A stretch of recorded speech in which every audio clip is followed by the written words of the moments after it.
નમસ્કાર મિત્રો, 3 પ્રકરણ આપણે પૂર્ણ કર્યા. હવે આપણે જોઈશું પ્રકરણ 4, સામયિક શ્રેણી, જેને ઇંગ્લિશમાં કહેવાશે ટાઈમ સિરીઝ.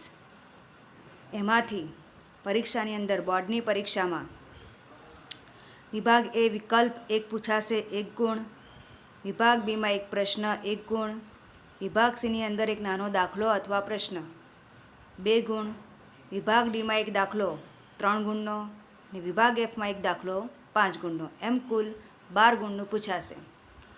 ભાગ 1 જે આંકડાશાસ્ત્રનું પુસ્તક છે એની અંદર 4 પ્રકરણ છે અને 4 પ્રકરણમાંથી એક જ સરખા ગુણભારના પ્રશ્નો પૂછાય છે અને 4 પ્રકરણમાંથી 12 ગુણનું પૂછાય એટલે 12 ચોક 48 ગુણનું ભાગ 1માંથી પૂછાય છે.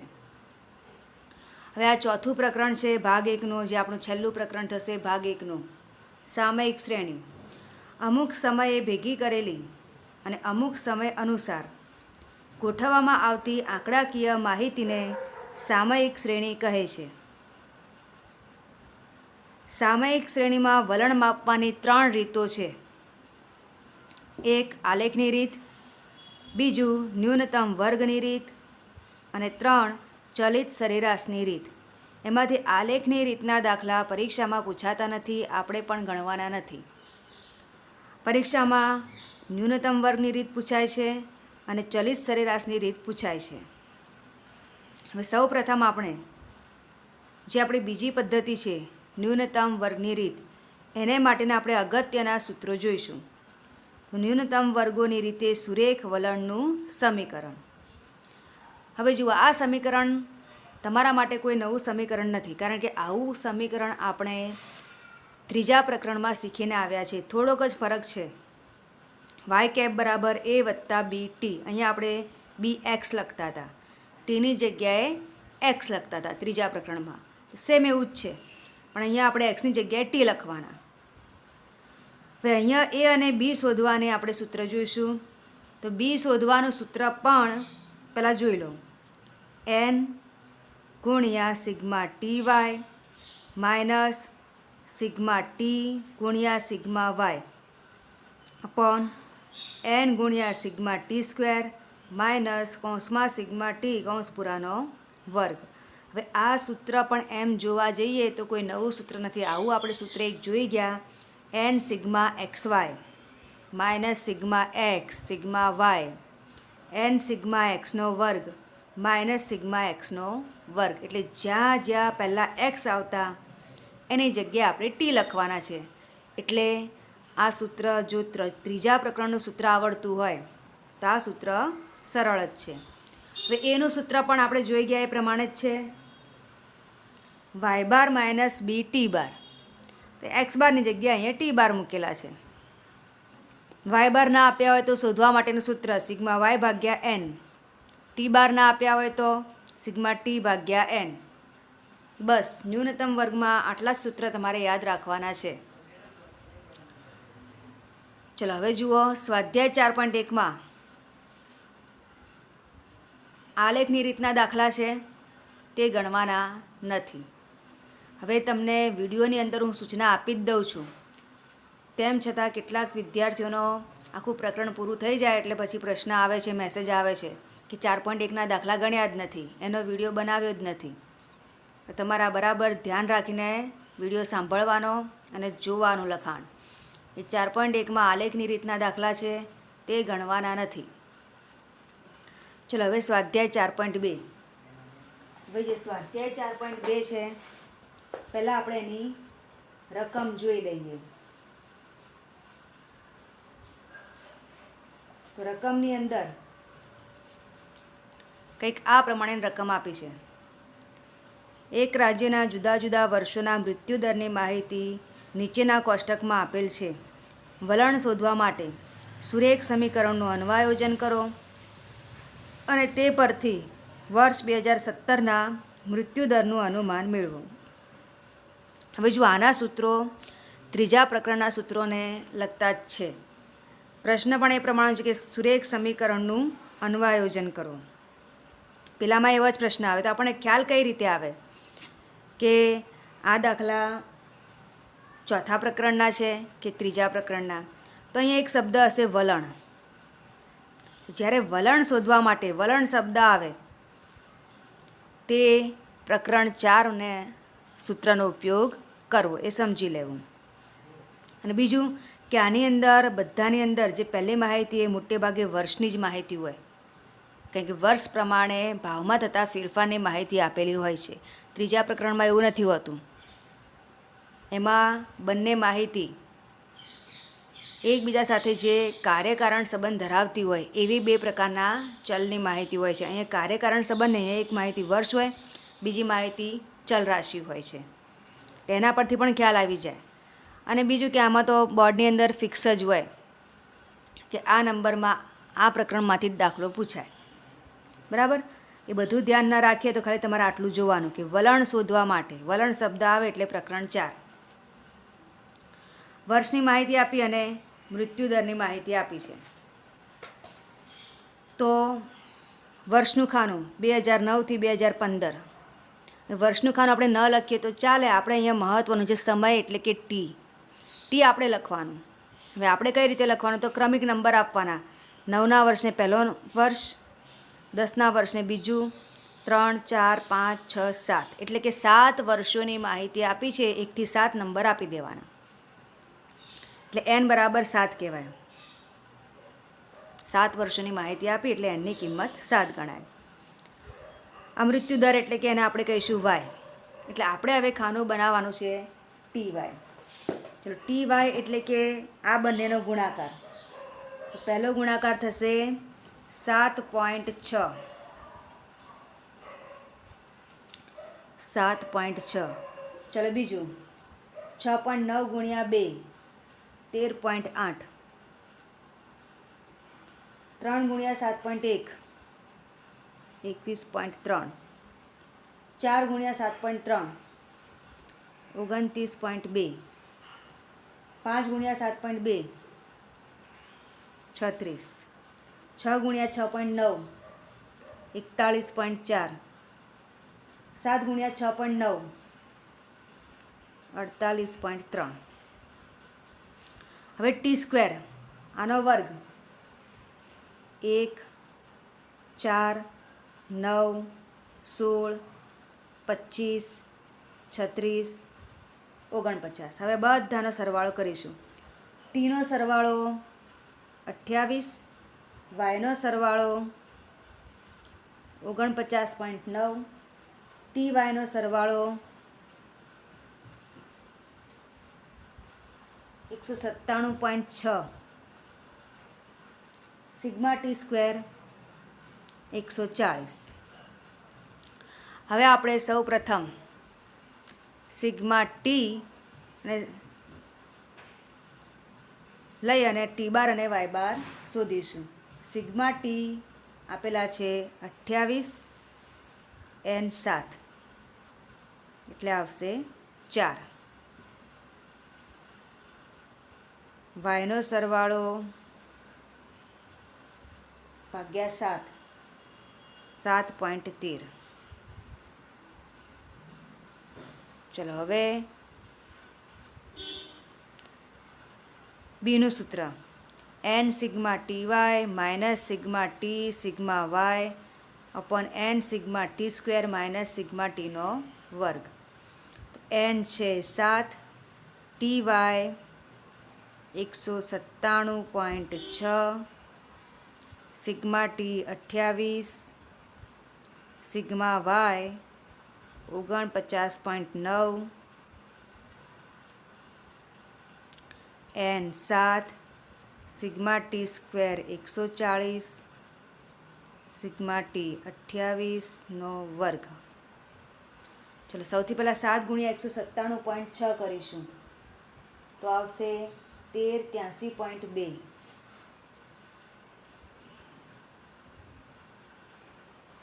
28 ગુણ્યા 49.9 1397.2.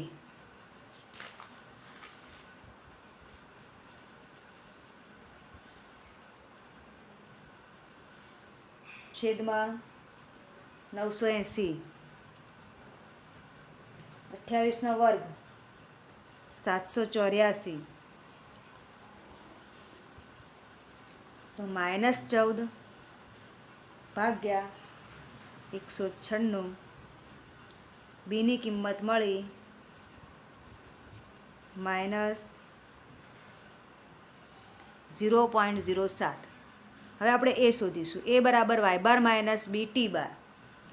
વાય બારની કિંમત 7.13, માઇનસની કિંમત કૌંસમાં લખીશું, ટી બાર 4. હવે માઇનસ માઇનસ પ્લસ કરી દઈશું. આ બંનેનો ગુણાકાર માઇનસ થાય, માઇનસ માઇનસ પ્લસ 0.28.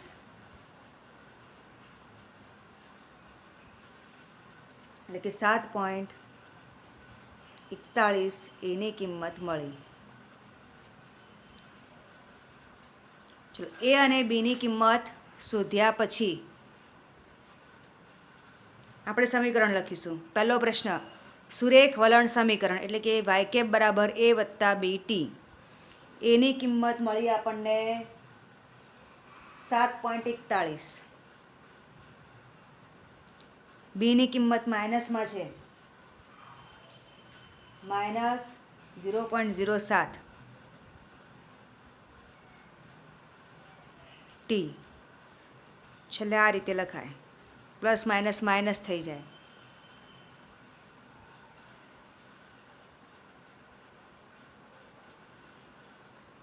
સુરેખ વલણ સમીકરણ.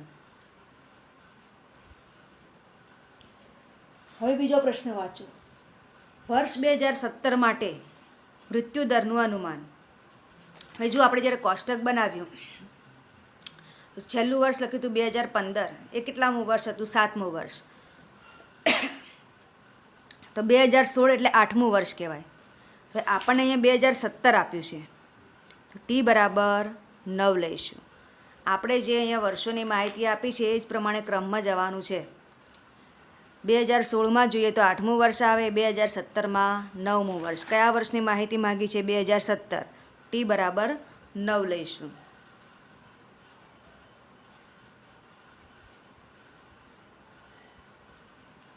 પહેલાં ગુણાકાર 0.63 એટલે કે વાય કેપ 6.78 મળશે.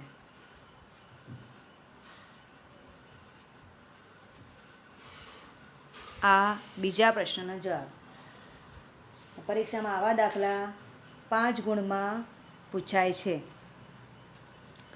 બસ આના સિવાય બીજી કોઈ 5 ગુણના દાખલા માટે નવી રીત નથી આવતી. બીજી એક છે ચલિત સરેરાશની રીત, પણ આપણે સૂત્ર તો આટલું જ છે.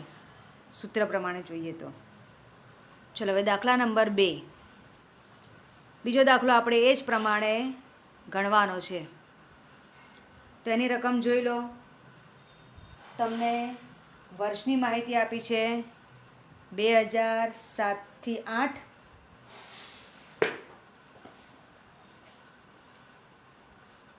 2008થી 9, 9, 10, 10, 11 એ પ્રમાણે. અને કોસ્ટ ઇન્ફ્લેશન ઇન્ડેક્સ વિશે માહિતી આપી છે, CII. તો આ માહિતી પરથી સુરેખ સમીકરણનું અન્વયોજન કરીને વર્ષ 2015-16 માટે આ આંકનું અનુમાન મેળવો. અહીંયા ક્યાંય વલણ શબ્દ નથી આપ્યું. વલણ શબ્દ ના આપ્યું હોય તો જો આ વર્ષો આપેલા હોય તો આપણે ચોથા પ્રકરણના સૂત્રો લેવાના છે, એટલું યાદ રાખવું. અને વર્ષ 2015-16 માટે આ આંકનું અનુમાન મેળવો. હવે આ જે છે તેને આપણે એક વર્ષ જ ગણીશું. 1, 2, 3, 4, 5, 6, 7, 8. 8 વર્ષોની માહિતી આપી છે. આના પછી કયું વર્ષ આવે? 15-16. 9મા વર્ષની માહિતી માટેનું અનુમાન શોધવાનું છે. તો આપણે વર્ષ ન લખીએ તોય ચાલે. એટલે મેં અહીંયા સીધું જ ટી લખી દીધું છે. 1 થી 8 વર્ષની માહિતી આપી છે, એન કહેવાય 8. વાય લખી દીધા. હવે આપણે ટી વાય એટલે કે ટી ગુણ્યા વાય ગણીશું. ચાલો, પહેલો ગુણાકાર 551. ફરી આ દાખલો જોઈ લેજો, કારણ કે બાકીના બધા જે આવા દાખલા હશે એ તમારે જાતે જ ગણવાના થશે. ટી ગુણ્યા વાય 1164, પછી 1896, 711 ગુણ્યા 4 39 25, 51 12, 65 73, 81 92, ટી સ્ક્વેર 1 4 9 16 25 36 49 64. હવે બધાનો સરવાળો. તો પહેલાં કરીશું ટીનો સરવાળો. ટીનો સરવાળો થાય છે 36, વાયનો સરવાળો 60 76, sigma T Y 30 257, sigma T square 204. ચલો સિગ્મા ટી ભાગ્યા એન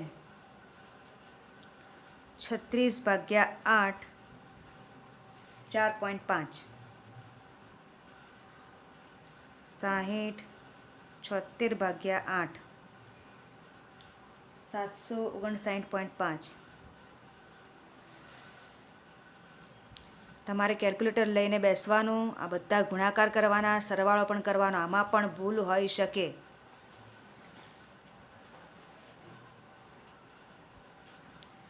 ચલો હવે બીનું સૂત્ર લખીશું. એન 8 છે, sigma T Y 30 257, sigma T 36, sigma Y 60 76, sigma T square 204, 36નો વર્ગ. પહેલાં બંનેનો ગુણાકાર કરીશું. 24 20 56.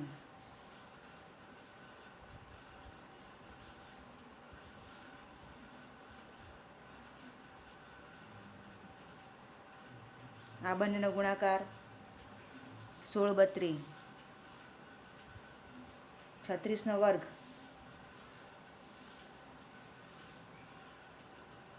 બાદબાકી 16 32 માઇનસ 12 96. આ બંનેનો ભાગાકાર. બીની કિંમત મળી. હવે આપણે એનું સૂત્ર લખીને એની કિંમત શોધીશું. વાય બાર માઇનસ બી ટી બાર. વાય બાર 759.5, બીની કિંમત 69.4, ટી બાર 4.5. એ બંનેનો ગુણાકાર કરીએ તો 312.3. બાદબાકી કરીશું.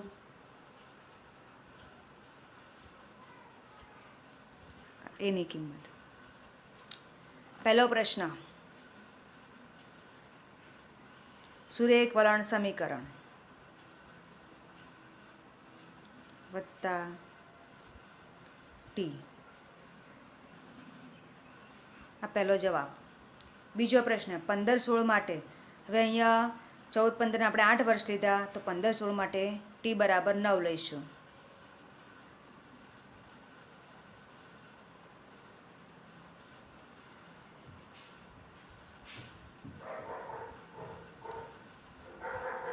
આ બંનેનો ગુણાકાર 69.4 ગુણ્યા 9 624.6.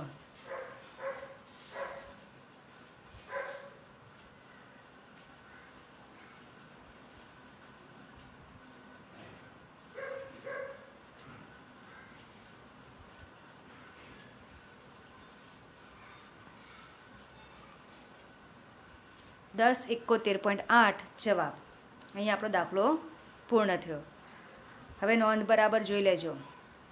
દાખલા નંબર 3 ઉપર મુજબ જાતે ગણો. જે રીતે આપણે પહેલાં 2 દાખલા ગણ્યા એ જ પ્રમાણે દાખલા નંબર 3 ગણવો.